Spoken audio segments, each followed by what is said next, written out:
insistir noite e dia, fazer lembrado o Senhor até que Ele restaurasse a sorte de Jerusalém. Por quê?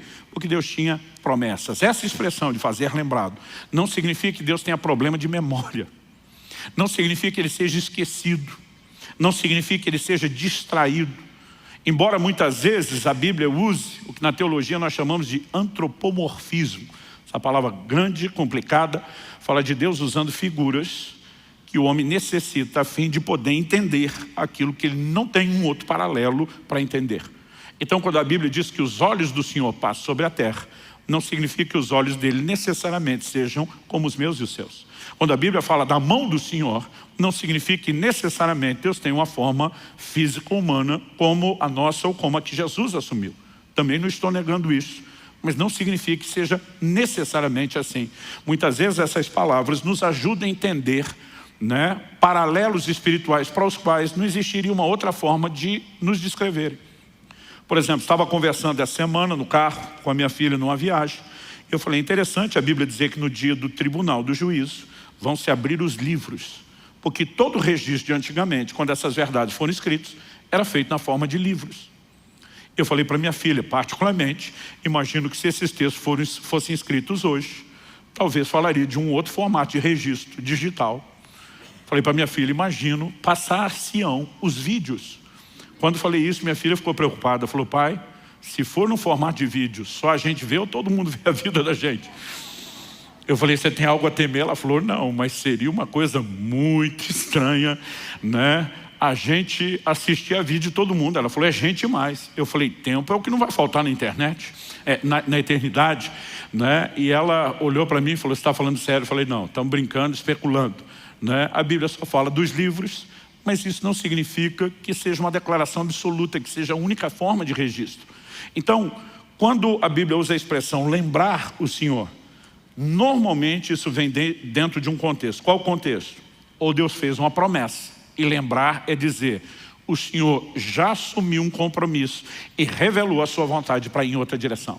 Então Jerusalém estava vivendo um momento delicado e complicado, mas Deus estava dizendo, eu coloquei atalaias sobre os muros, intercessores, pessoas que vão clamar noite e dia, até que Deus reestabeleça. E eles têm o propósito de estar lá declarando diante de Deus o que é que Ele falou, o que é que Ele prometeu, o que é que Ele sinalizou querer fazer. Agora, se Ele já prometeu, já sinalizou querer fazer, porque alguém tem que orar para que isso aconteça.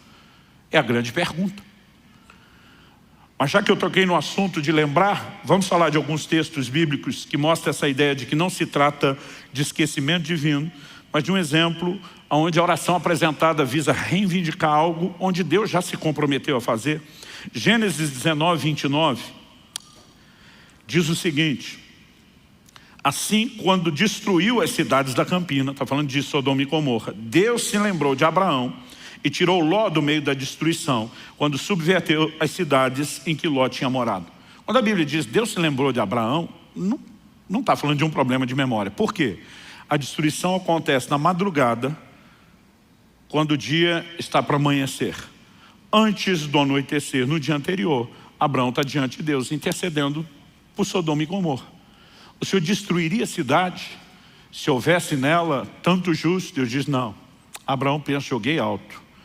Aí diz, não se ire o Senhor se eu perguntar a segunda vez. E aí ele vai baixando o número. Segunda, terceira, quarta. E aonde ele chega, Deus diz, se houvesse tanto de justo, eu não destruo. Mas você percebe claramente que é um posicionamento de intercessão da parte de Abraão. No dia seguinte, mesmo não tendo aquela quantidade de justos, Deus pega a quantidade menor. Ló, além de justo, que o Novo Testamento chama assim, era da família de Abraão. E a Bíblia diz, Deus fez aquilo por Ló, porque lembrou de Abraão. Essa expressão lembrou, não é que da noite para o dia ele sofreu o esquecimento. A Bíblia apenas está vinculando a ação do dia seguinte ao posicionamento de oração do dia anterior. Quem está entendendo, diga amém.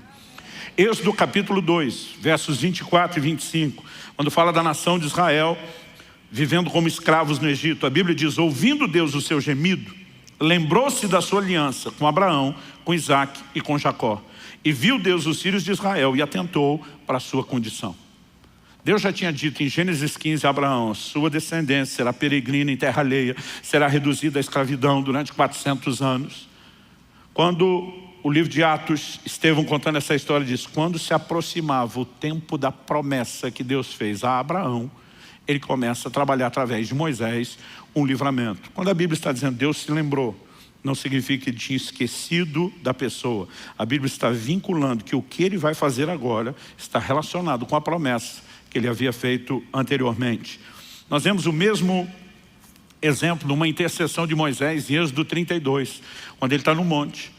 O povo faz um bezerro de ouro, enquanto ele está recebendo de Deus os 10 mandamentos, toda a revelação. Deus sinaliza que vai destruí-los, depois nós vamos olhar com calma esse texto. Moisés, na sua oração, ele diz para Deus, lembra-te de Abraão, de Isaque e de Israel, teus servos, aos quais por ti mesmo tens jurado. Em outras palavras, foi o Senhor que fez uma promessa para eles. O Senhor está preso àquilo que falou e prometeu. Lembra daquilo que o Senhor falou. Nesse momento de oração, ele não está tratando de Deus esquecido, mas a expressão lembra, tudo que eu vou orar agora está vinculado ao que o Senhor já falou e prometeu. Em Neemias, no capítulo 1, dos versículos 8 a 11, quando a nação de Israel viveu o seu apogeu, o ápice da apostasia, foi levada para o cativeiro de Babilônia. E agora findam os 70 anos dos quais Jeremias havia profetizado que duraria o cativeiro. Um processo de restauração está acontecendo. Esdras lidera a restauração do templo. Mas Neemias diria na sequência para a restauração não só dos muros, mas da cidade de Jerusalém. E a Bíblia diz que no momento de oração, ele se dirige a Deus antes de, na condição de copeiro do rei que ele era, antes dele poder interceder em favor de uma volta para poder ajudar o povo. A Bíblia diz a oração dele, Neemias 1, de 8 a 11, está registrada assim, lembra-te da palavra que ordenaste a Moisés, teu servo, dizendo, se transgredides, eu vos espalharei por entre os povos. E é isso que tinha acontecido com eles. Mas a palavra não era só essa. Ele diz, mas se vos converterdes a mim e guardardes os meus mandamentos e os cumprides, então ainda que os vossos rejeitados estejam pelas extremidades do céu, de lá os ajuntarei e os trarei para o lugar que tenho escolhido para ali fazer habitar o meu nome, que era Jerusalém.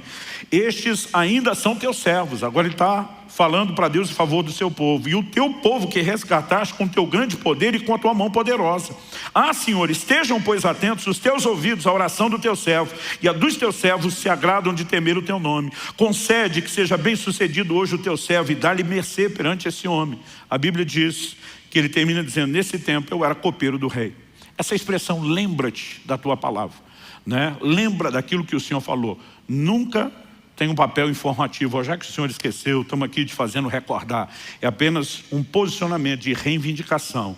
É a sua promessa, é a sua aliança, é o seu compromisso. E daqui a pouco nós vamos entender a importância de orar alinhado à vontade de Deus.